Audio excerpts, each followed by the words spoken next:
la chaîne qui vous édifie. Les sages et les folles. Attention à la ruse de l'ennemi. Attention à la ruse des folles. Bako luka kokota l'intimité na yo ndeko na ngai, bako luka kokota l'intimité na ngai yo toza yango na Saint-Esprit.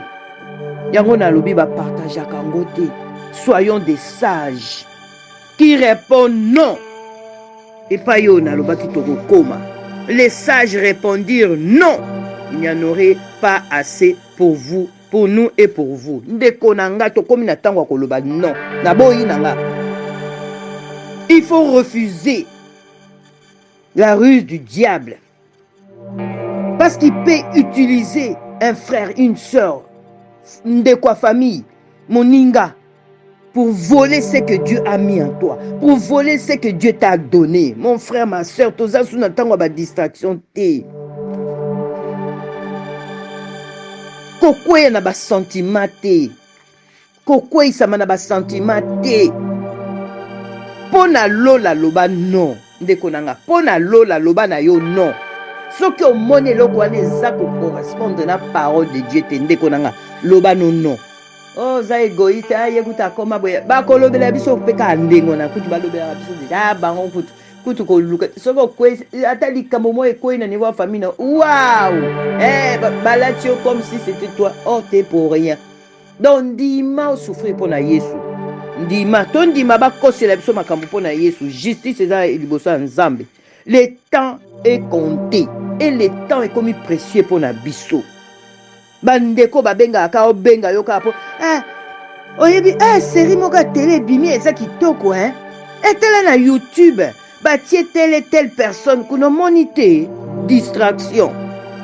Ba folle babeta ka ba masolo moko ba futilité. Hein? Télé, bilamba, voiture. Na yebani na tel, na yebani na makonzi. Na kenda kimboka. HP Media, la chaîne qui vous édifie.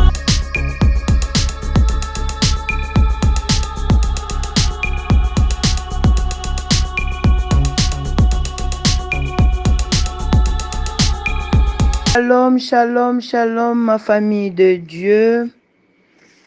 C'est moi, votre sœur, votre humble sœur Patricia. Nae lisusu to partager lisusu oyo tata achaki ngai kati na nga achaki na motema. Oh tata, comme je dis toujours, Père éternel, alobelaki ngai. Yango ndenge nalobaka nayaka awa te mpo na sepeli, mpo naza na lisolo ya kobeta, non. Nayaka awa tango soki Saint-Esprit amemi ngai liboso na bino apesi ngai liloba nde nayaka koloba de sa part. Donc soki ba message ezoya eza kaka mpona koédifier le corps de Christ. Yango avant toute chose na kobondela tobondela na biso. Merci Père éternel pour la grâce que tu nous fais. Merci pour na bolingo na yo nzambe tata. Merci pour na sacrifice na yo ya croix Seigneur Jésus-Christ. Yango na ekotika moma na maboko nokolo na yakanesiko nkolo po yondo tindi ngai na yako loba na bandeko na ngai bao balingaka yo balingaka liloba na yo bao toza ko se préparer na biso pona enlèvement pona lola o tata bongiseli biso. Yango kolo na mitike pa ino Saint-Esprit yo moko loba à travers nga yo moko convaincre mitema ya peuple na yo yo moko sala volonté na yo nzambe nga na bunga yo mimonisama na yo Saint-Esprit natiki nyonso na maboko no na kombo na Yesu. Amen. Bandeko na nga lelo tata apesi biso nalingi nasala moi intro. La fois passée nayaki na message o tata alobaki Père éternel alobaki na biso ke ekomi tango oyo vraiment kobimisa na poisa akobimisa bao nyonso basalelaka ye na solo te bao nyonso baosalela nzambe na lokuta nzambe akobimisa bango poisa. na banzato si tokoti na esika yango tokomi komona bandeko tokomona lisu ya ebele donc tokomona baoyo baosalela nzambe na baoyo baosalela na bango nzambe te donc bana nzambe totelema lisusu na mabondeli mpe na liloba na nzambe yango tokokota lisu na oyo tata apesi biso lelo yango nde vraiment ekozala lisusu la parole ekopesa biso lisusu l'endurance na vie spirituelle na biso ekopesa biso sous force ya koavancer lisusu sans plus tarder avant tokoma vraiment na message parce que nyonso eza message onkolo apesi tokotanga mokanda na Matthieu chapitre 25 chapitre 25 verset 1 à 13 totangi loba na nzambe na kombo na Yesu elobeli biso na parabole de 10 jeunes filles natangi na kombo na Yesu totangi ensemble. Alors le royaume des cieux ressemblera à 10 jeunes filles qui ont pris leur lampe pour aller à la rencontre du marié. 5 d'entre elles étaient folles et 5 étaient sages. Celles qui étaient folles ne prirent pas d'huile avec elles en emportant leur lampe, tandis que les sages prirent avec leur lampe de l'huile dans des vases. Comme la mariée tardait, toutes s'assoupirent et s'endormirent. Au milieu de la nuit, on cria, voici les mariés, allez à sa rencontre. Alors toutes ces jeunes filles se réveillèrent et préparèrent leur lampe. Les folles dirent aux sages, donnez-nous de votre huile, car nos lampes s'éteignent. Les sages répondirent, non, il n'y en aurait pas assez pour nous et pour vous. Allez plutôt chez ceux qui en vendent et achetez-en pour vous. Pendant qu'elle allait en acheter, le marié arriva. Celles qui étaient prêtes entrèrent avec lui dans la salle de noces et la porte fut fermée. Plus tard, les autres jeunes filles vinrent et dirent, « Seigneur, Seigneur, ouvre-nous. » Mais il répondit, « Je vous l'ai dit en vérité, je ne vous connais pas. » 13. Restez donc vigilants, puisque vous ne savez ni le jour ni l'heure où le Fils de l'homme viendra. Amen. Bandeko na ngai kati na Yesu. Liloba na Nzambe yango nde eza mwinda kati na biso. Liloba na Nzambe ezoloba na biso na parabole oyo ya Matthieu chapitre 25. Bandeko na ngai oyo to vivre lelo. Na partageaki yango déjà. Ezali tozo vivre Matthieu 24 na Matthieu 25. Donc prophétie na biso eza na kati. Oyo pe tokomona eza kaka na kati. Liloba nyonso Bible nyonso eza prophétie ya Nzambe. Toko vivre makambo ebele ya Matthieu 24 na Matthieu 25 na époque na biso oyo. Donc parole to uti koyoka oyo to uti kotanga pona mingi pona mingi comme na kokina loba pour beaucoup il s'agirait d'une belle histoire biblique qui parle des préparatifs d'un mariage. Donc ndenge na mona katozela ngo bon mingi bazwa yango Matthieu 25 bia sage ba fille 10 filles bazai ko se préparer pour na nini pour na la rencontre de l'époux ndenge tolobelaka na oyo etali mariage ndenge moko pe biso ba oya Yesu toza ko se préparer pour na mariage na biso na nkolo na biso na Yesu na biso, notre époux, toza ko se préparer pour na yango. Alors, nzambe aza malamu, nzambe aza bolingo. Mais nazoloba boye, pour moi ndenge na utoloba, c'est pendant la parole de Dieu, oya Matthieu chapitre 25, c'est un avertissement. C'est un avertissement sur les conditions que nous vivons aujourd'hui. Hein? À la fin de temps, donc, tozo eza babiloko tozo vivre n'époque nabiso. Et les personnes concernées, c'est la génération qui verra le retour de Jésus-Christ. Donc, biso tozo na époque nabiso oyo, makambo tozo moneza makambo oyo eloba maka. Vous imaginez notre patriarche Jean na l'île de Patmos. Makambo ye révélation oyo ye azwaki ya livre ya Apocalypse kuna.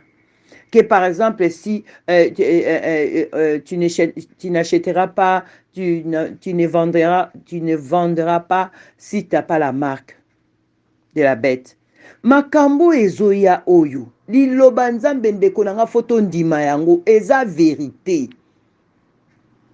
Mais tozoya. Alors, parole de Dieu et Monisibiso, il y avait 10 jeunes filles. Mais na kati ya jeune fille wana balobeli biso eza na 5 oyo bazalaki sage pe 5 oyo bazalaki folle. Et bango nyonso bazali ko se préparer kaka pona raconte na époux. Bandeko nanga lelo oyo toza na lingomba l'église bango bazalaki ngana ko tia net communauté ya 10. Biso lelo communauté autozali à Jésus-Christ. Je parle pas des assemblées. Ou assemblée Christ de Paul. Ou l'assemblée l'épée de justice. Non. Je parle l'église. L'église. Une église. Mais photo yeba ke na une église wana lelo tozan église à Jésus-Christ et pe tozan église ya Satan. Et tokomona na kati wana qu'est-ce que Dieu nous dit? Yangwana frère nanga, sœur nanga. Okoki ko yeba liloba na nzambe te, okoki ko comprendre liloba na nzambe te, soki otamboli na Saint-Esprit te. Parce que liloba na nzambe elobi na biso. Parce que c'est le Saint-Esprit qui nous convainc de tout. C'est le Saint-Esprit qui nous enseigne toutes choses. C'est le Saint-Esprit qui nous conduit dans toute la vérité. C'est le Saint-Esprit qui nous convainc des péchés. C'est le Saint-Esprit qui nous dira ce que qu'il faut dire, quoi. C'est le Saint-Esprit. Et l'élo na parole auto partagée, l'huile symbolise le Saint-Esprit. Omoni. Les sages prirent avec leurs lampes de l'huile dans des vases. Oh, la parole de Dieu est une lampe à mes pieds, une lumière sur mon sentier. Soyons des sages. Soyons des sages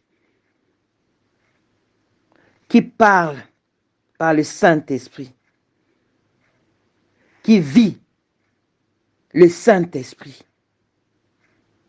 Ndekonanga, on ne partage pas l'intimité na biso toza ngona Seigneur o katina Saint-Esprit katina biso ba partageaka yango te. Ba partageaka yango te. Toko partager liloba nzambe oui. Na côté ya yo na ko partager yo ba témoignage et tout. Mais l'intimité toza lango na nzambe par le Saint-Esprit ba partageaka yango te. Po eza ba secret musu Saint-Esprit alobelaka yo eza ya yo. Tango yo za kokende koloba yango kuna ba folle yango epai ba yibaka ba don ba yibaka ba promesse nzambe oyo atiakati na yo. Parce que l'intimité, yango epai tozoya. Les sages prirent une quantité de l'huile supplémentaire. Omoni, à l'attente de l'époux. Tango bazo zela, mbango baza déjà na réserve. Moni. Bible elobi na biso lokola l'époux tardé, tout s'assoupir et dormir. Ndeko, faites attention, faisons attention. Lelo lingomba ekoti mabe ebele. Na ebisi bino déjà toza na deux églises. Église de Jésus-Christ et l'église folle. Parce que tout le temps des fois na yo kaka lingomba yesu te lingomba yesu ekoyaka te. Lingomba yesu ekokwea te. Po Seigneur aza wana po na yango. Apesa bomoi na ye po na lingomba na ye pour son épouse. O tozali. Donc, tango ozomona lingomba moko ezotambola soki ndeni, o basali moko baotambola so ndeni, ndeko nanga, kotala kutu te c'est des distractions. Yo tala liboso, kende liboso. Moni, tokomi na tango mabe. On y est. Oyo Matthieu chapitre 25 ototangi ezoloba na biso. On y est. Kondima ekiti batu. Mingi bakomi olala na bango bapongi. Ah Jésus kutu banda ba Paul baloba kango pe tomonaka te. Esaïe apesa la prophétie. Nani bo pe tomonaka na biso yango te. Ndeko tala nani oyo alingi affaiblir yo na vie spirituelle na yo, na marche na yo avec le Seigneur. Les folles baza toujours wana pona kolongola bana nzambe na présence en nzambe. Ba folle wana ekoki kozala baninga bandeko mosali ndeko na yo pe akobotama nani ekozala mobali mwasi nyonso. Mais à toi d'avoir le discernement koyeba tango oto vivre bolingo nini onga na lingeli Yesu na ngai tokozala ensemble. Mais soki natali ozolinga no Yesu te ndeko na nga tokoya. Esika basage barepondaki tango ekomi mabe. Iloloba nzambe ezoloba na biso tokeba tomilongwa na biloko ya mokili oyo tobima na biso tango ekomi mabe po tokomi na tango oyo Père éternel alinga amonisa ceux qui les servent et ceux qui ne les servent pas. Ndeko na ngai, craignons notre Dieu, notre Père éternel.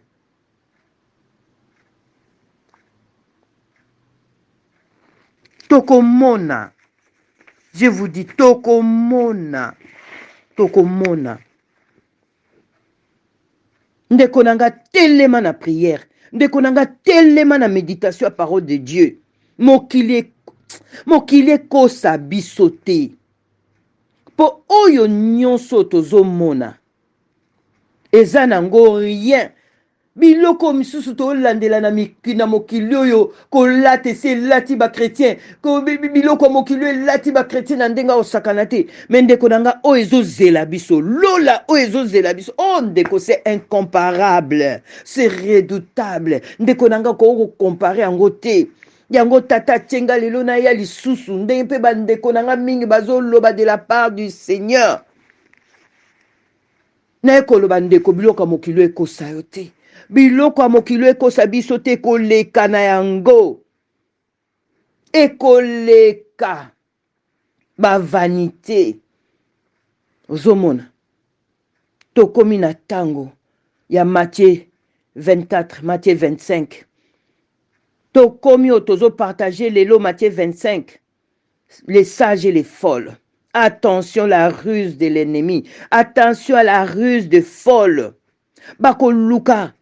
Kokota l'intimité na yon de konangai. Bako luka kokota l'intimité na ngai otoza yango na Saint-Esprit. Yango na lobi ba partager kangote. Soyons des sages. Qui répondent non. Et pas yo na loba ki toko koma. Les sages répondirent non. Il n'y en aurait pas assez pour vous, pour nous et pour vous. Ndeko nanga tokomi na tango koloba non. Na boyi nanga. Il faut refuser la ruse du diable. Parce qu'il peut utiliser un frère, une soeur, ndeko famille, moninga, pour voler ce que Dieu a mis en toi, pour voler ce que Dieu t'a donné. Mon frère, ma soeur, tous ça, sous n'attend pas distraction. Kokwei na ba sentiment te. Kokwei sama na ba sentiment te. Pona lola loba non. Ndeko nanga. Pona lola loba na yo non. Soki omoni eloko wana eza ko correspondre na parole de Dieu te ndeko nanga. Loba non. Oh, za égoïste, yekuta koma boye. Ba kolobela biso peka ndengo na kutu balobela biso deja bango kutu ko luka. Soko kwe ata likambo mo ekoi na niveau famille. Waouh! Balati yo comme si c'était toi. Oh, t'es pour rien. Donc ndima souffrir pour na Yesu. Ndima ton ndima ba kosela biso makambo pour na Yesu. Justice eza liboso ya Nzambe. Le temps est compté et le temps est comme précieux pour na biso. Bandeko babenga ka obenga yo ka po oyebi série moka télé bimi eza kitoko etela na YouTube batie telle personne kuno monite distraction ba folle babeta ka ba masolo moko ba futilité télé bilamba voiture na yebani na tel na yebani na makonzi na kendaki mboka boye na sombi eloko boye oyoki te miziki ya mokili yo mwana Nzambe servante oyembelaka Nzambe okumisaka Nzambe osala protocole osalaka soki akei osalaka soki nini na nini na kati ya etonga miziki oyo bayembi makambo ya salite na kati yo kende koyoka ngo na ndako no kobina ngo ebandi ndenge nini les folles limbisanga ndeko nanga poposa motema Nzambe ezaki olongwa oyoka verité olongwa na biloko wana ozonga epai ya tata ozonga epai Yesu Misia biso tozala ba modèle na bato ya ba musique ya mokili comme ça bako oyo bakomona epai na biso yango eko changer bango balobaki tala baninga bandeko bazokende biso tozokontinue ka botala bavito wana yango ndenge wana bakobendama ndenge wana bakoya epai Nzambe sikoyo yo oyo yembaka na korali yo oyo osala boye sikoyo na musique ya mokili na yo y a-t-il la différence ou bien naloba bosangani nango eza nini yango wana tobima ndeko nanga tobima na biso tokomi na tango o nyonso tomona na biso nyonso tomona na biso tala nazomona bandeko moso mwana siliki omona gangi ndeko tala liboso wana eza ba distraction monguna alinga sala tala na yo liboso continue marche na yo avec le Seigneur continue ndeko na ngai bandeko na nga Nzambe asali yo na nga grâce tobatela yango apesi yo na nga Saint-Esprit tobanga Nzambe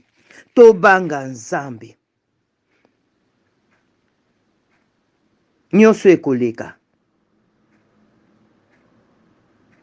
mokolo ekelelo ekobeta le jour de l'enlèvement ndeko mingi baoza na kati ya ba distraction soki nalobi ba parce que nalingi na komitia na kati te naolela mawa na Nzambe naolela ya ngai mawa na Nzambe nazanga na nga nyonso ya mokili oyo melola te nabatela grâce oyo Nzambe apesi nga ndeko batela grâce oyo Nzambe apesi yo Saint-Esprit oyo Nzambe atie kati na yo ye nde aobatela biso ye nde aosunga biso ye nde aotambusa biso naza yanga plus supérieur que yo te na mitiki ka Nzambe ye moko asala volonté na bomoi na nga.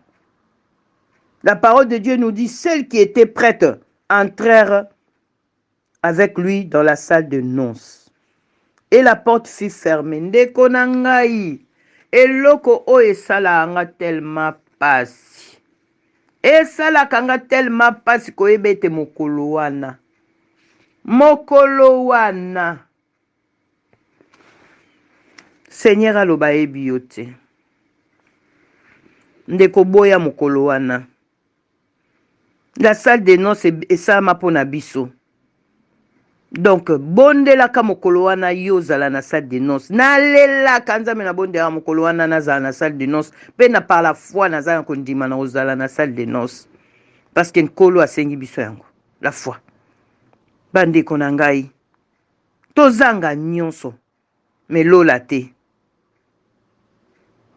tolelaka ntango nyonso mawa na nzambe yesu mesi aza mpo na biso. Donc parole autopartagée au ya Matthieu chapitre 25.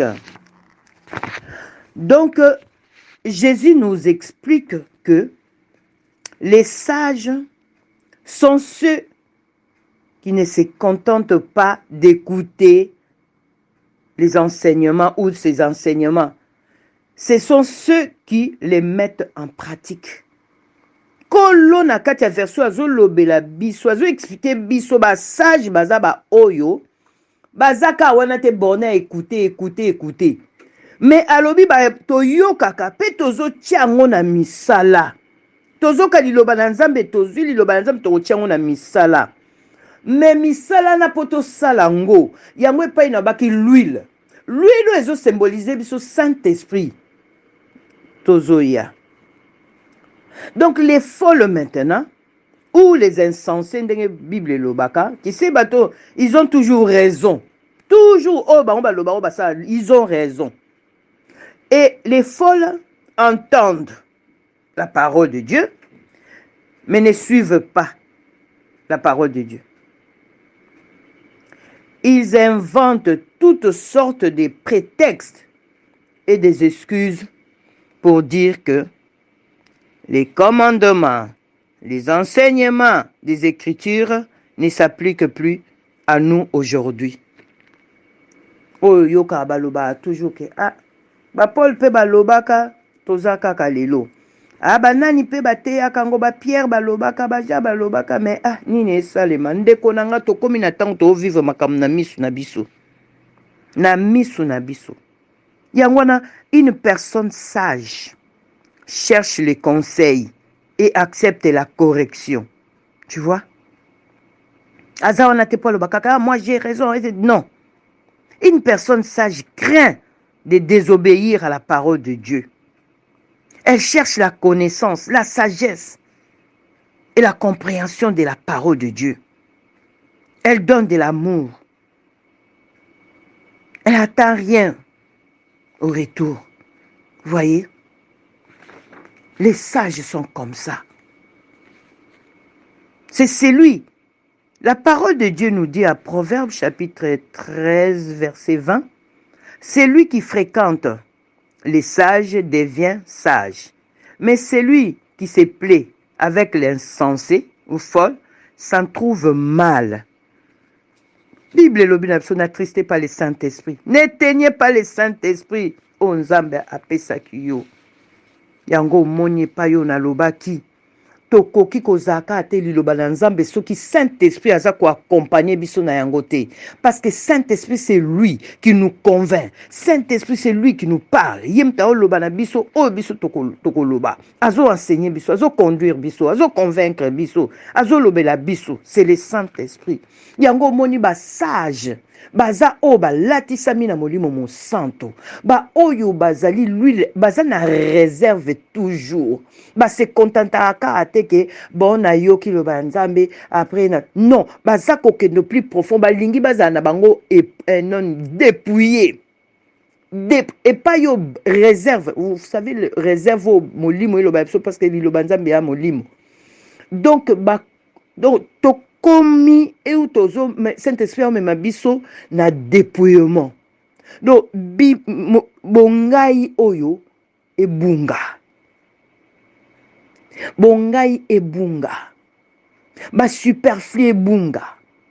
Ba extravagance e bunga. Donc tango bazo tala ngandeko, tango ba tala yo ndeko nanga ba omona ka Yesu. Ba omona ka liloba nzambe yo komaka koloba na liloba nzambe o répondaka na liloba nzambe, les gens ne te comprennent plus. Ba komaka aye kutu soki olandi ndeko nanga to komi na tango wana. To komi na tango ya ko porter ba fruit. L'huile na biso eza Saint-Esprit et Saint-Esprit eza ba principe, c'est les fruits. Na zoloba na biso bandeko na ngai. Si nous voulons être les enfants du royaume, nous devons porter des fruits. Des fruits. Nous devons porter des fruits. Et le bélibiso. toza sans bafui wana tokozala kaka kotepa ndenge mokili elobaka na vie spirituelle na vie chrétienne na biso. Donc bafui wana au Bible elobi na biso na Galates chapitre 5 verset 22. Mais les fruits de l'esprit, c'est l'amour, la joie, la paix, la patience, la bonté, la bienveillance, la foi, la douceur, la maîtrise de soi. Voyez? Contre de telles attitudes, il n'y a pas de la loi. Donc, tout porter bafouille, bande konanga, bafouille digne, le Saint-Esprit. Et nini, oui, le symbolisé sur Saint-Esprit. Le livre 1 Samuel, quand Dieu a choisi Saül et David, la parole de Dieu nous dit,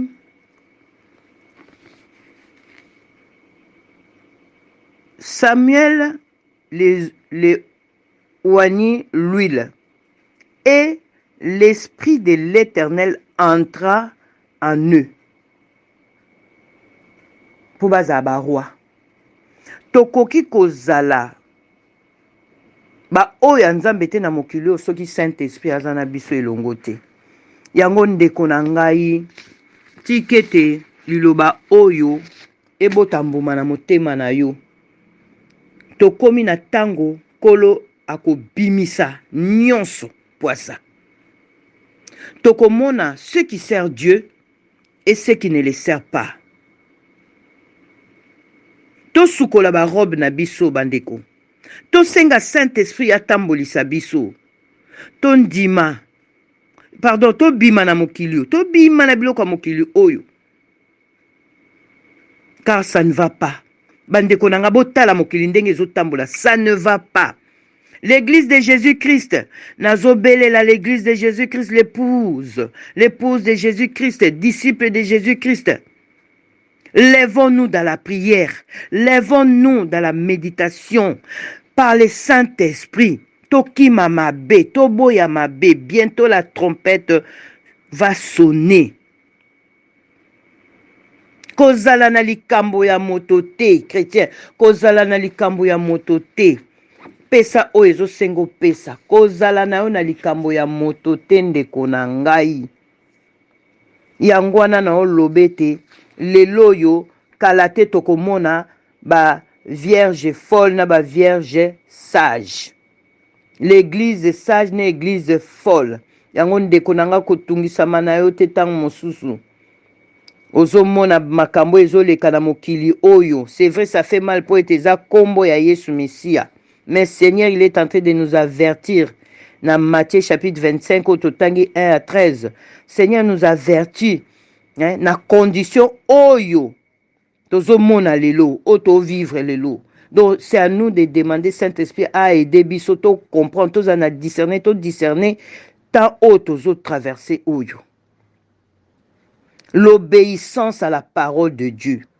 L'obéissance à la parole de Dieu. Parce que génération yango yango yo ya biso tozo mona ngo na misu. Tozo mona ngo na misu. Nzamba ko utiliser même ba incrédule pour loba. Seigneur ko utiliser les maçons pour loba.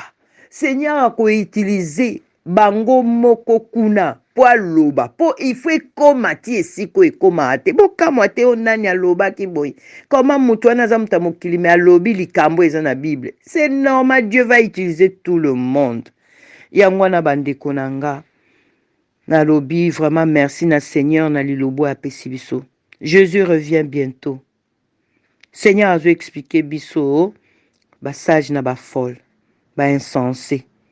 Yango na biso to kangama. Tondi ma correction, to accepter correction, on kolo apesa biso alingi pona biso. To banga ko désobéir na parole de Dieu.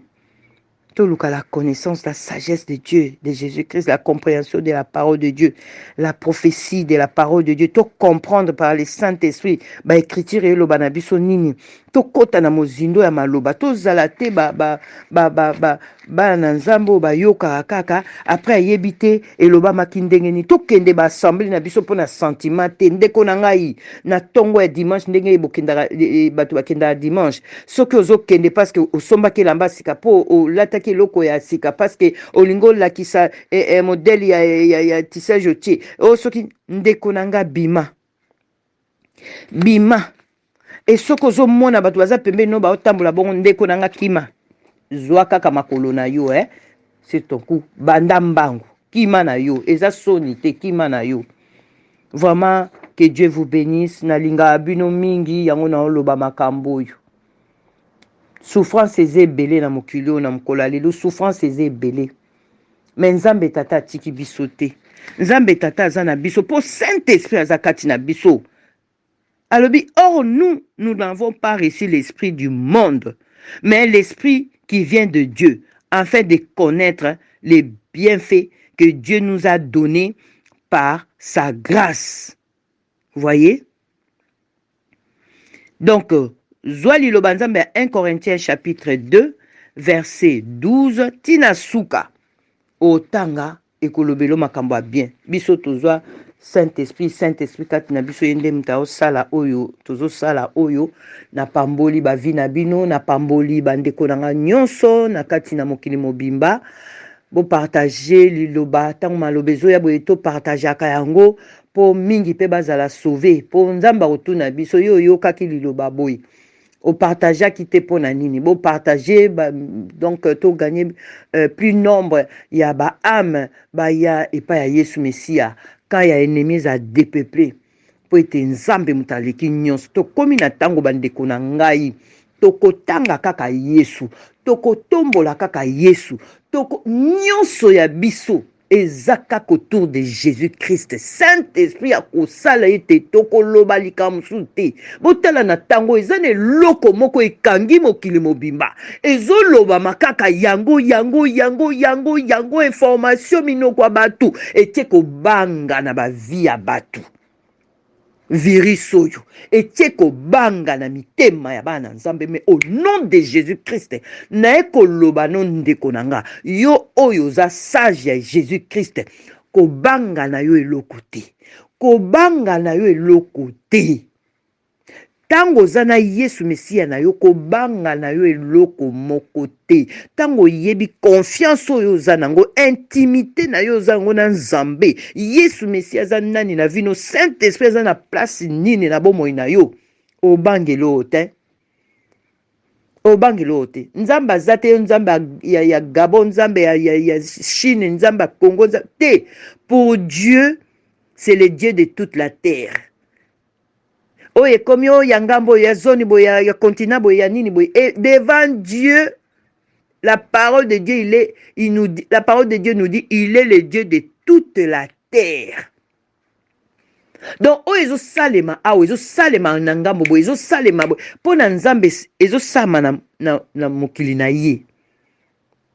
Yango ndeko nanga tobima na ba distraction tozo kanisa kaka eloko yango ekosalema kaka kote kuna leloko ekosalema kaka kote kuna ba distraction tala trompette ekosonner bientôt botala makambo nyonso tomona les vierges sages totala na biso ka liloba nzambe elobela biso nini na makambo to vivre lelo eko aider biso par le Saint-Esprit to tambola ndenge molimo na nzamba lingi ndenge nzambe tata lingi ndenge Yesu Messia zo préparer biso pour l'enlèvement parce que l'ennemi a yebi ke mikone komi ya kotanga yango moni sopi sopa biloko nyonso to mona me biso to lenga te ndeko nanga ko lenga te ko banga te sanctifier vie na yo purifier vie na yo tambola na sanctification, vivre na sanctification, vivre na la crainte de Dieu. Ondre ndaku na yo na makila na Yesu.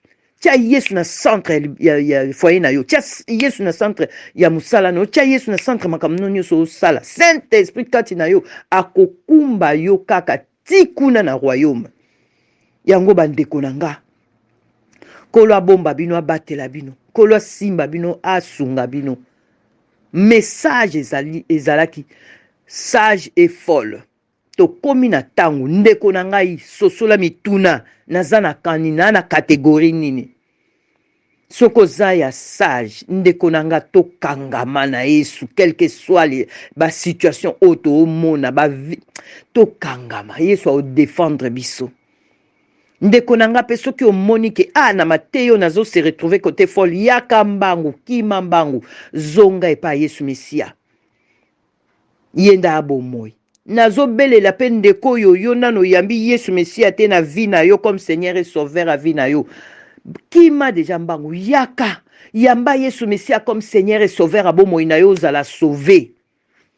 Et puis Saint-Esprit a la œuvre na ye na motema na yo ndenga osala na motema na biso. Que Dieu vous bénisse na pamboli bino nyonso na pamboli basai na nzambe nyonso oyo ba osai la nzambe na vérité oyo baza kotea na vérité oyo bazo prophétiser na vérité yango kolo pambola biso pambola chaîne pe oyo eza ko permettre biso toya kolobela liloba na nzambe apambola basali na yo baza kati ba journaliste ba cameraman technique nyonso kolo pambola bino pe to continuer ko vivre année oyo c'est excellente na bosana ki mwa muke na ye na suka na souhaiter bino quand même une excellente année 2022 et puis to zala na okana Yesu na mususu te ba nouvelle résolution ou bien ba nouvelle saison Jésus et Jésus-Christ est seul. Moi yango wana o na tamboli nango et Saint-Esprit akambanga na yango. Merci nkolo pambola bino. Journée malamu poko malamu na bao baza bisika et komi moi et komi butu kolo a continuer toujours ko utiliser biso. Que la grâce de Dieu eza toujours na biso na kombo na Yesu Mesia. Amen. Merci Seigneur pour ce moment merveilleux que tu nous as accordé dans ta présence et dans ta parole. Règne Seigneur Jésus-Christ en toutes choses. Par le Saint-Esprit à nous, guide-nous, conduis-nous. Au nom de Jésus-Christ. Amen. Je vous aime. Au revoir. HP Media, la chaîne qui vous édifie.